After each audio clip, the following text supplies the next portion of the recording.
Muy buenas tardes, señoras y señores. Bienvenidos al atardecer de este jueves, día 7 de septiembre de 2023. Bueno, como cabía esperar, seguimos hablando naturalmente, cuando hablamos de la información política en nuestro país, de todo lo que tiene que ver con las exigencias independentistas para investir a Pedro Sánchez como presidente del gobierno. Y esta es una polémica, esta es una cuestión, primero, que nos va a ocupar mucho tiempo, yo lo digo para que ustedes se vayan mentalizando, y en segundo lugar, que está poniendo a prueba no solo al Partido Socialista, no solo al independentismo de Cataluña, sino también al principal partido de la oposición, porque Núñez Feijóo pues no está cómodo con la situación en la que se está planteando, primero porque probablemente él no esperaba el resultado electoral que obtuvo el día 23 de julio y está tratando de recomponer un poco la figura, y luego porque este debate de fondo pues está provocando, y esto lo sabemos porque aflora a los medios de comunicación cada 2 por 3, cierto malestar en el partido. Él, por ejemplo, ayer, me gustaría empezar por aquí porque me parece que es lo más actual. Él ayer hizo unas declaraciones que en el Partido Popular, que en algunos sectores del Partido Popular no sentaron bien porque no las entendieron. Las escuchábamos en este mismo programa. Él hablaba del encaje de Cataluña en España. Y entonces esta terminología, el encaje de Cataluña en España, pues en el Partido Popular no terminan de entenderlo, porque entre otras cosas lo asocian a la manera que tiene de hablar el independentismo o aquellas personas que están buscando fórmulas para solventar o para apaciguar por lo menos el hambre independentista de los partidos independentistas catalanes. A este punto de que esta mañana el propio Alberto Núñez Feijóo ha estado en Antena 3. Y claro, él no ha querido reconocer que en el partido hay una cierta, preocupación por el hecho de que Feijóo hable en términos que no se terminan de entender algunas veces. No ha querido reconocer que él habló en unos términos en los que entiende que el Partido Popular, algunas personas del Partido Popular se pueden haber sentido molestas. Lo que ha dicho esta mañana en Antena 3 es que cuando habló del encaje de Cataluña en España, lo hizo, escúchenlo, porque es interesante, a propósito. La utilización de la terminología, entre comillas, si quiere usted independentista, del encaje de Cataluña, que es la que la he utilizado sí. A propósito. Sí, me ha sorprendido la terminología porque efectivamente era la que habitualmente le habíamos escuchado, primero el independentismo y luego al Partido Socialista. Si ustedes quieren hablar del encaje, que es como ustedes le llaman, o es un pacto de Estado o no lo habrá, o es dentro de la Constitución o no lo será, o es dentro de la ley o no lo habrá. Bueno, esta es una matización que no sé si habrá tranquilizado a las personas que ayer estaban inquietas en el ámbito del Partido Popular. Eso lo iremos sabiendo con el tiempo. Pero, naturalmente, como el Partido Socialista está en las antípodas de lo que en este momento está representando el Partido Popular, pues no ha desperdiciado esta, rectificación del señor Feijóo para meterle el dedo en el ojo, cosa que por otra parte forma parte habitual del día a día de la vida política y sucede en las dos direcciones. A veces es el PSOE que le mete el dedo en el ojo al PP y a veces es el PP el que le mete el dedo en el ojo al Partido Socialista. Esta vez ha sido María Jesús Montero, que sigue siendo la ministra más activa de todas las que tiene Pedro Sánchez en el plantel, todavía en el Banco Azul, la que ha querido sacarle punta a esta matización, a esta rectificación, llámenla ustedes como quieran, del señor Núñez Feijóo, para ponerle de manifiesto algo que el Partido Socialista quiere que adquiera cuanto antes carta de naturaleza, y es la idea de que el Partido Popular no tiene ni la más remota idea de cómo enfrentarse al problema catalán. Parece mentira que el Partido Popular no tenga ni una aproximación, ni siquiera un modelo.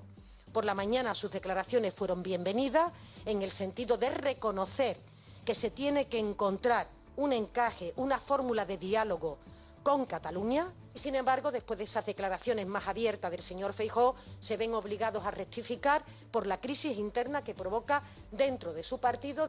No le falta cierta razón, me parece a mí, a María Jesús Montero, pero evidentemente estas son unas declaraciones que están promovidas por el interés político de colocar al Partido Popular en una situación, digamos, de cierta debilidad, o por lo menos de cierta incomodidad.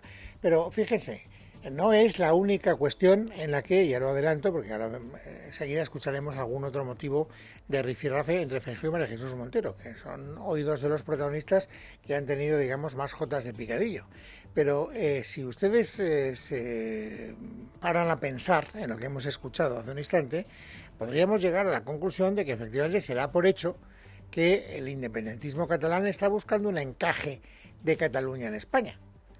lo cual no deja de ser una cosa muy curiosa, porque cuando uno se quiere independizar no quiere encajar con ninguna otra realidad, lo que quiere es desencajarse, no encajar, lo que quiere es irse, lo que quiere es independizarse. Cuando decía el señor Feijóo y cuando decía Montero, sí, ¿no? Si la manera que tiene de hablar esto del encaje de Cataluña en España es la terminología que habitualmente utilizan los partidos independentistas, estaban diciendo algo que no es verdad.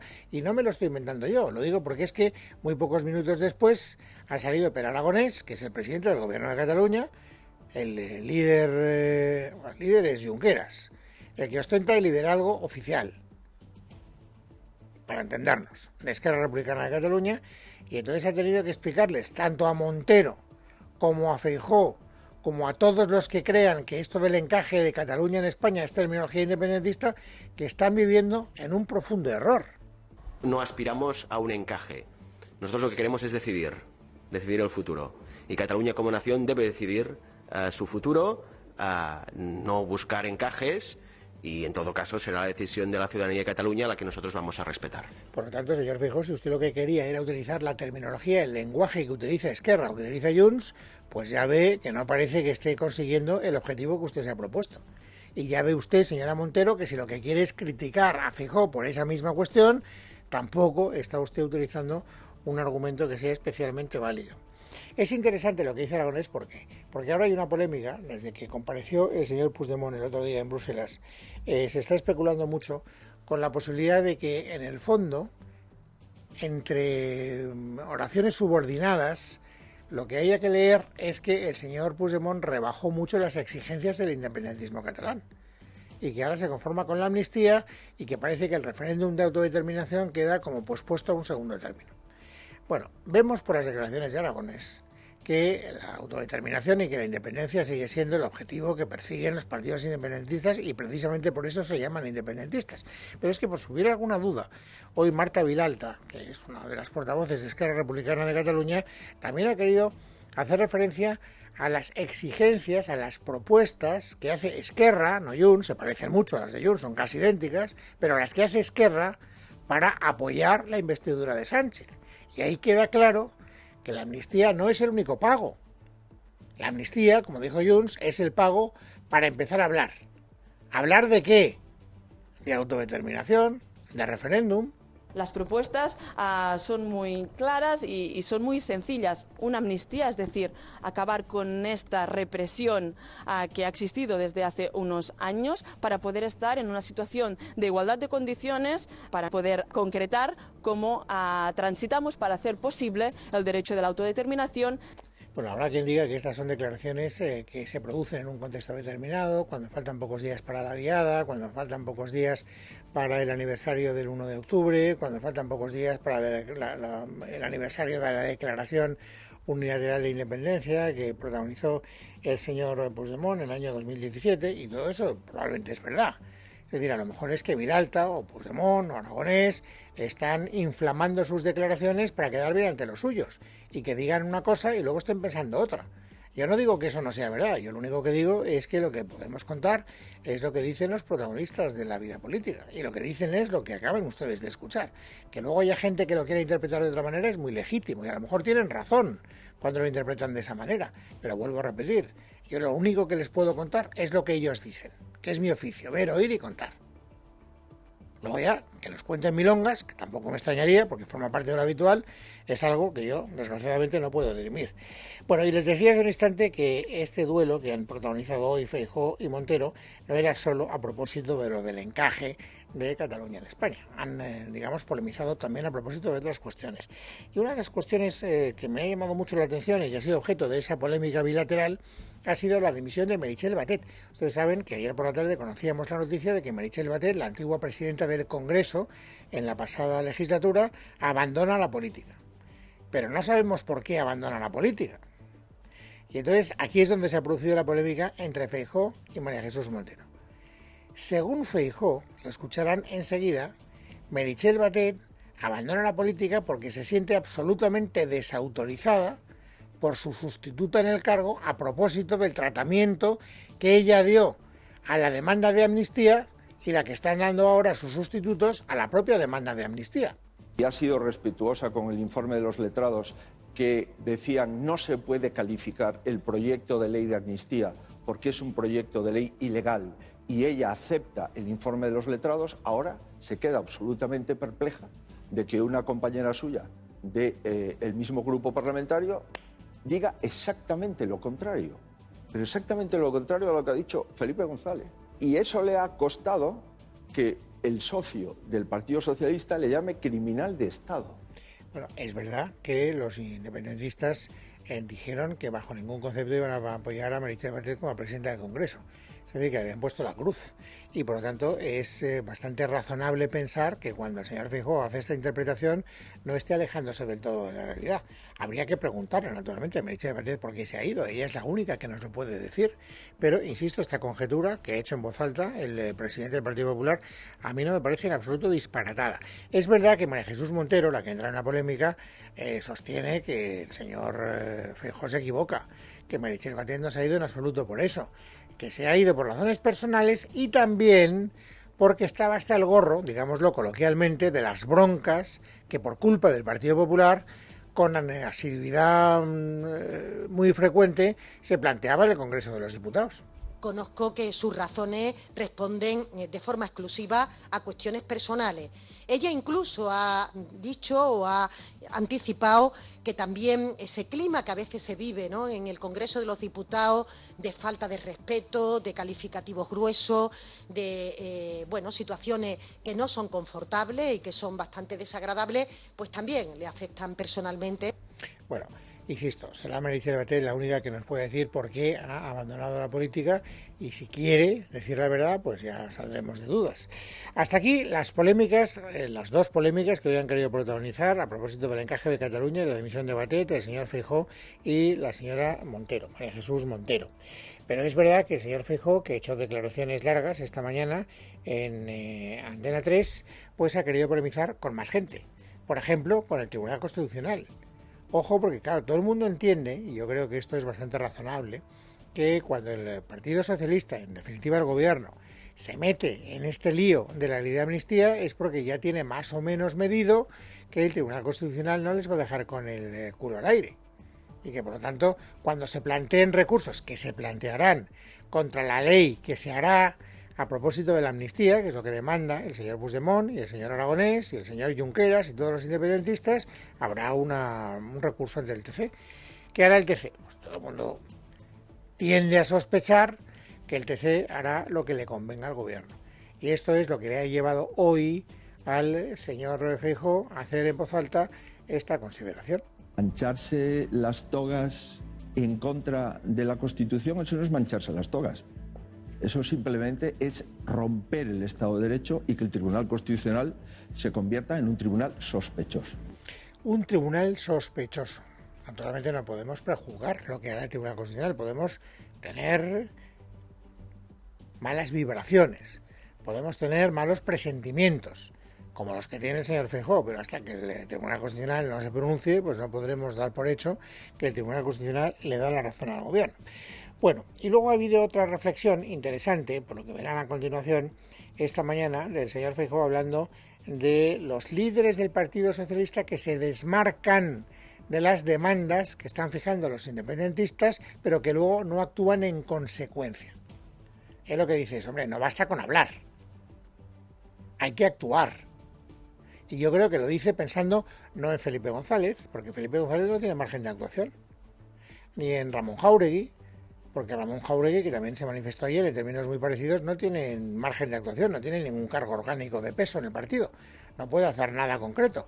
No se refiere tampoco a Alfonso Guerra, que hoy ha hablado mucho, lo dirán después, de esta misma situación, porque Alfonso Guerra fue muy importante en el PSOE en el pasado, pero ahora mismo no tiene ningún mando en plaza, y por lo tanto, pues no puede hacer nada para que sus palabras se traduzcan en hechos, para que las musas puedan pasar al teatro. O Cristina Alberdi, que ha estado, por ejemplo, esta misma tarde en el programa de Juan Pablo Polvorinos y que ha dicho cosas muy parecidas a las de Alfonso Guerra, o a las de Felipe González, o a las de Ramón Jáuregui, porque tampoco pinta nada dentro del Partido Socialista. Fue ministra del Partido Socialista, fue una figura muy importante del Partido Socialista, pero lo fue.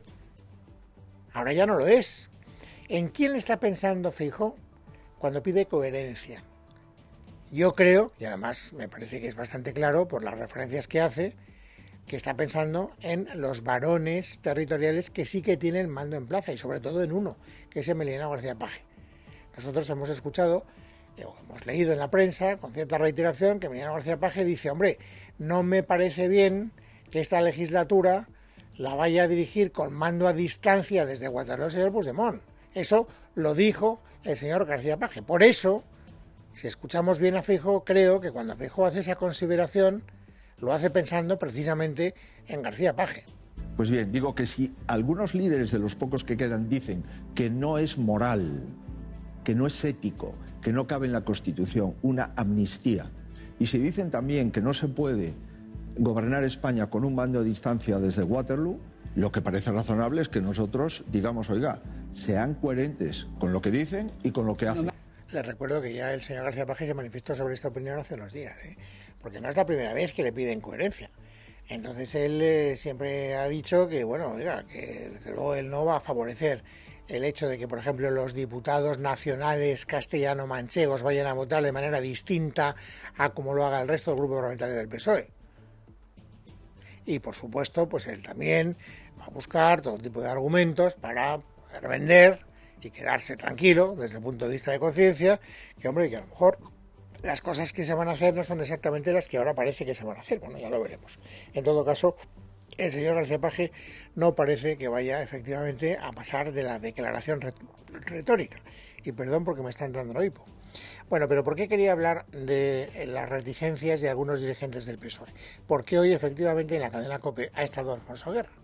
Alfonso Guerra, como ustedes saben, fue vicepresidente del gobierno, fue la mano derecha durante mucho tiempo de Felipe González y fue el hombre que más ha mandado, sin duda, en el PSOE histórico, no en el actual, ahora no pinta nada, pero en el PSOE histórico mandaba una auténtica barbaridad. Y se ha despachado a gusto. Tengo que confesar, porque no quiero engañar a nadie, que también estas declaraciones de Guerra me sirven como terapia, porque reconozco que las escucho con agrado y me parece que contribuyo a una buena labor si les doy difusión. Lo digo con toda claridad y con toda entereza y con toda honradez. Bueno, cuando digo que he cargado contra todos, ¿a quién me refiero? A todos. Por ejemplo, a Yolanda Díaz, por su viaje a Bruselas para hablar con Puigdemont, la pone de chupa de Domine. Ese viaje es una infamia, es una auténtica infamia, porque pone patas arriba todo aquello en lo que cree un demócrata. Y estos son los de la nueva política, que iban a regenerar la política en España. Una infamia intolerable. Bueno, no solo pone a caer de un burro a Yolanda Díaz, también pone a caer de un burro a quien fue el interlocutor de Yolanda Díaz en esa entrevista, que es al señor Puigdemont. Ellos dicen, los nacionalistas, este personaje atrabiliario que lleva ahora la batuta con el 1,6% de los votos, dice que es que ellos fueron legales cuando se levantaron contra la Constitución y contra la democracia. No, ellos fueron unos golpistas. Y el Tribunal Supremo los ha condenado. Bueno, más cosas interesantes que a mí me ha parecido que son bastante, en fin, son melancólicas, o sea, tampoco que nadie piense que lo que puede decir Alfonso Guerra va a cambiar el criterio ni de Pedro Sánchez ni de ninguno de los dirigentes actuales del Partido Socialista, pero vuelvo a repetir que como, digamos, yo qué sé, solución terapéutica, pues oiga, viene bien de vez en cuando escuchar cosas que vengan de la izquierda, que no vengan del Partido Popular, o que no vengan de Vox, o que no vengan de otros partidos del bloque de la derecha, y que sintonicen con lo que pensamos muchos ciudadanos de este país. Y muchos ciudadanos de este país, no lo digo yo, lo dice Guerra, no entienden por qué el Partido Popular y el PSOE llegan a algún tipo de acuerdo. Lo que no es comprensible es que dos partidos que tienen el 73% de la Cámara de Diputados, 73, y veintitantos partidos tienen el resto, veintitantos partidos. Pues dos partidos tienen el 73% y no son capaces en nada de ponerse de acuerdo, por ejemplo, en reducir el papel protagonista absolutamente injusto de los partidos nacionalistas. Bueno, esta es una demanda que yo he oído cantidad de veces en muchos partidos políticos. Incluso en partidos políticos que luego, cuando tienen la oportunidad de hacerlo realidad, lo incumplen. Porque ha habido partidos políticos como el PP, que ha tenido mayoría absoluta, que siempre ha pensado de una manera bastante parecida a la que acabamos de escuchar en labios de Alfonso Guerra, y luego no hace nada, no ha hecho nada en el pasado para que eso se cumpla. Pero bueno, lo cierto es que mientras ese acuerdo que echa de menos Alfonso Guerra se produzca, los independentistas van a seguir sacando tajada de la situación, mediante un procedimiento que el propio Guerra bautiza con un nombre: el salchichón.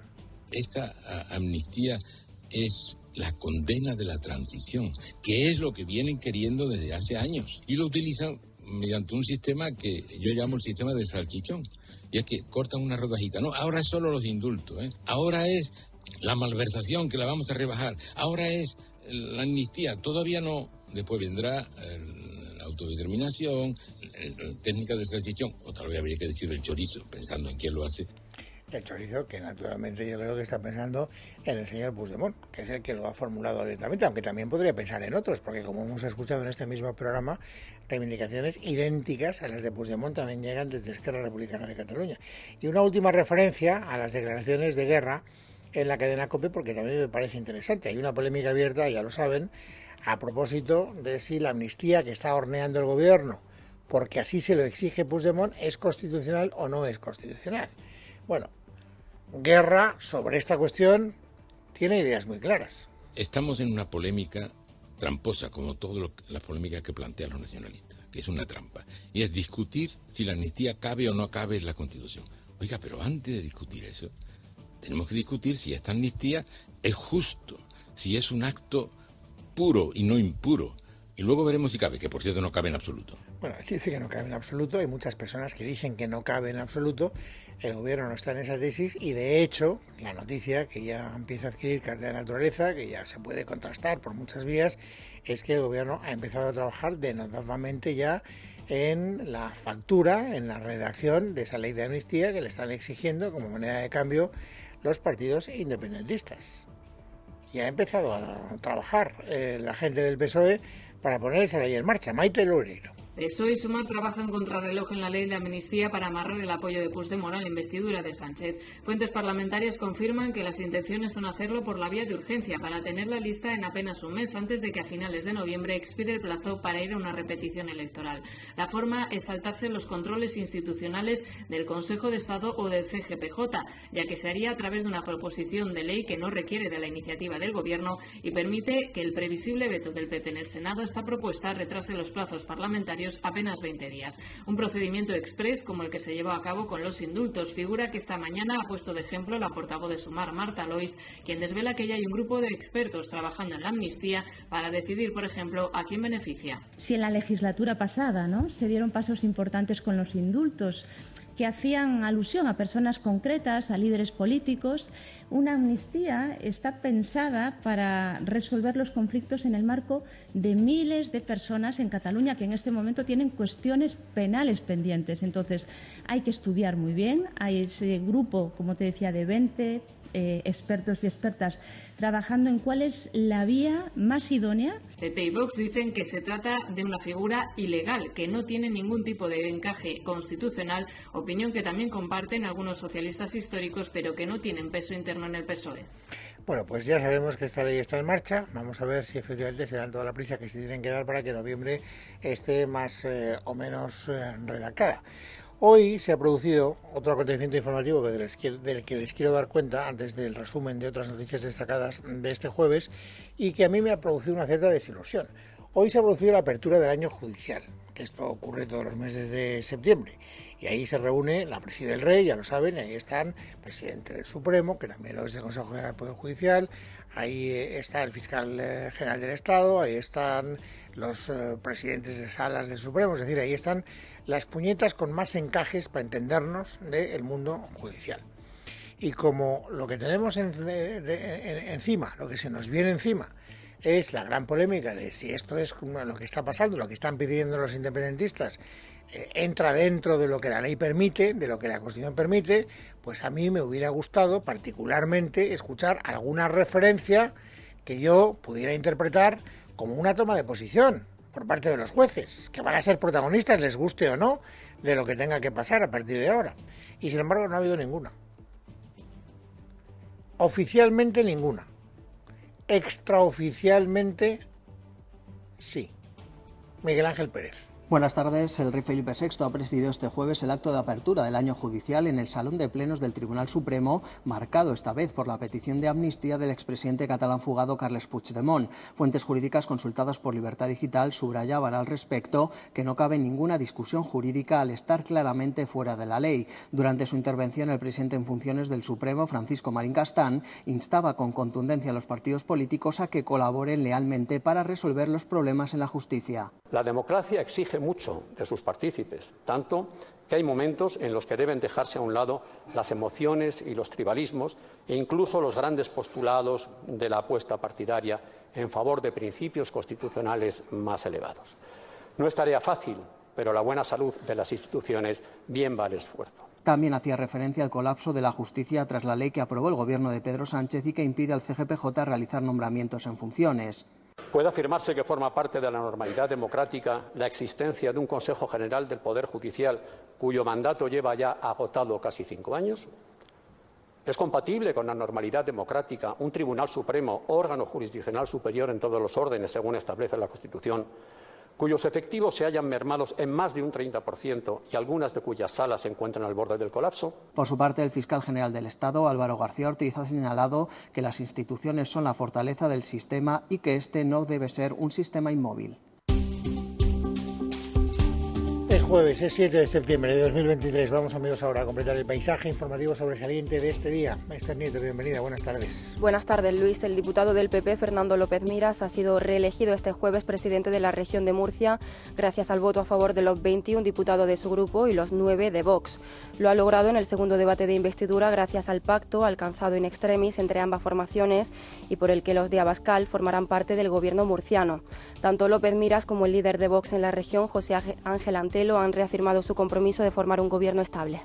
Me comprometo a formar un gobierno que trabaje sin descanso por mejorar la vida de nuestros vecinos, que defienda sin el más mínimo titubeo sus derechos. Vox, desde el Gobierno, trabajará de forma leal y fiable, pensando en el interés de los habitantes de la región, para garantizar que ese acuerdo llegue a buen puerto.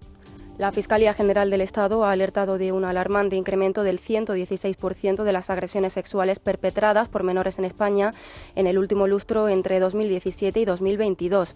Así lo refleja la memoria presentada al inicio del año judicial por el fiscal general Álvaro García Ortiz. El Ministerio Público señala que las causas de este auge son complejas y apunta que es generalizada la opinión entre los delegados de que confluyen distintos factores que conducen a los menores a realizar conductas sexuales virulentas.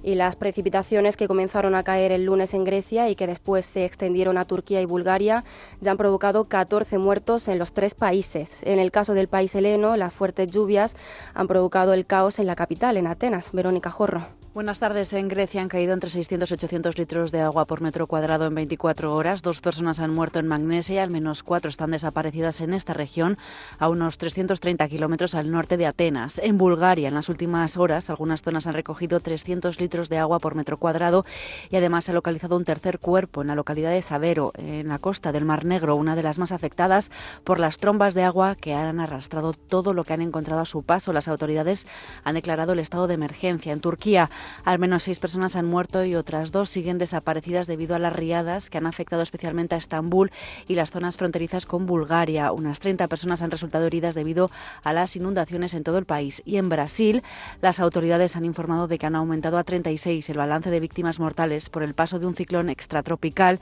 en el estado de Río Grande del Sur, que han anunciado que declararán el estado de calamidad pública. Y en nuestro país, la Guardia Civil y los servicios de emergencias han reanudado este jueves la búsqueda de las 3 personas desaparecidas en Madrid y Toledo tras el paso de la Dana. Se trata de la 4ª jornada de rastreos y en la que se empleará maquinaria pesada para retirar escombros. María Chamorro. Una nueva jornada de búsqueda y cada vez es menos la esperanza de encontrar a los 3 desaparecidos con vida, pues consideran los servicios de emergencia que de estar vivos y conscientes ya habrían sido localizados. En el dispositivo participan bomberos, buzos y perros especializados en localizar restos cadavéricos. Además, hoy como novedad se va a emplear maquinaria pesada para retirar escombros y restos de vegetación. La ministra de Igualdad en funciones, Irene Montero, acompañada por la secretaria de Estado de Igualdad, Ángela Rodríguez Pam, ha presentado este jueves una nueva aplicación para evitar que las tareas del hogar no recaigan en las mujeres. La nueva aplicación, que ha costado 211.000 euros, pretende cronometrar el tiempo dedicado a las tareas del hogar por parte de cada miembro de una unidad familiar. Leticia Barquín. Buenas tardes. El objetivo de esta aplicación es medir y registrar el tiempo dedicado a las tareas del hogar, tales como la limpieza, la compra o el cuidado de los hijos, por parte de cada miembro de cada unidad familiar. La app, que se ha presentado hoy con el eslogan "Agotada de que te toquen siempre a ti las tareas del hogar", y dentro de la campaña "¿Dónde has estado?", quiere servir para sacar a la luz aquellas tareas que consideran invisibles. La ministra de Igualdad en funciones, Irene Montero, apunta a que las mujeres dedican 12 horas y media más que los hombres cada semana a las tareas del cuidado. Por ello destaca que las mujeres no pueden dejar de hacer las tareas porque si no, la vida misma deja de ser posible, ¿no? Pensad cuántos días podría aguantar una economía, cualquier economía, la nuestra, sin realizar las tareas de cuidados. Probablemente no aguantaría ni una semana. Montero defiende que cuando el feminismo entra en los hogares, estos son mucho mejores. Y la Academia de Cine ha anunciado las 3 películas preseleccionadas para representar a España en los premios Oscar de 2024. 20.000 especies de abejas, de Estíbaliz Urreosola, La Sociedad de la Nieve, de Juan Antonio Bayona, y Cerrar los ojos, de Víctor Erice, han sido las elegidas. La cinta finalmente escogida se dará a conocer el 20 de septiembre. Y hoy tenemos que decir adiós a María Jiménez. Se acabó, porque yo me lo propuse y se morí. La artista ha muerto este jueves a los 73 años de edad en el Hospital Infanta Luisa de Triana, en el barrio sevillano donde nació y donde será despedida. El féretro de la cantante recorrerá Triana en un paseo póstumo en coche de caballos. Después, los restos de María Jiménez serán trasladados desde la Capilla Ardiente a la iglesia de Santa Ana, donde se oficiará el funeral, y desde allí hasta el cementerio de San Fernando, donde será enterrada mañana viernes en el Panteón Familiar.